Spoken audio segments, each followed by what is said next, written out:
புகழ்பெற்ற காளைகளும் முறுக்கிற்கும் பெயர் பெற்ற மணப்பாறையின் மையப்பகுதியில் அமைந்துள்ளது அருள்மிகு வேப்பிலை மாரியம்மன் திருக்கோயில். இந்த மணப்பாறையின் மையப்பகுதியில் அழகிய வேப்பமரம் ஒன்றை சுற்றி வளர்ந்தோங்கி நின்றிருந்த மூங்கில் மரம் ஒன்றை ஒருவர் வெட்டி சாய்க்க முயன்றபோது வெட்டரிவாளின் கூரிய முனை வேம்பின் அடியை தீண்ட அவ்வேம்பின் அடியில் இயற்கையிலேயே தோன்றியிருந்த புனித கல் ஒன்றிலிருந்து ரத்தம் பீரிட்டு வெளியேறியதாகவும் அதனை காணக்கூடிய பொதுமக்களில் ஒருவருக்கு அருள் வந்து ஆலயம் எடுத்து வணங்கி வந்தால் இந்த நகரை காத்து அருள் பாலிப்பேன் என்று கூறியதாகவும் ஸ்தல வரலாறு கூறுகின்றது.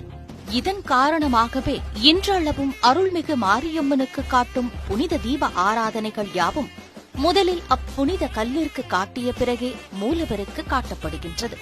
குழந்தை வரம் வேண்டும் பக்தர்களுக்கு குழந்தை வரம் தரும் வகையில் ஆலயத்தின் ஸ்தல விருட்சமாக அமைந்துள்ள வேப்பமரம் ஒரு கர்ப்பிணி பெண் போன்று சுசுசுமக்கும் வயிறு வடிவத்தில் அமைந்துள்ளது.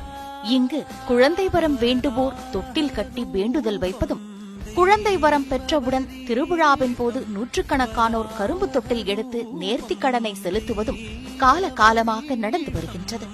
ஆண்டுதோறும் 17 நாட்கள் நடைபெறும் சித்திரை திருவிழா திருச்சி சமயபுரம் மாரியம்மன் திருவிழாவிற்கு அடுத்தபடியாக பெரும் திருவிழாவாக சோழ மண்டலத்தில் நடைபெறுகின்றது.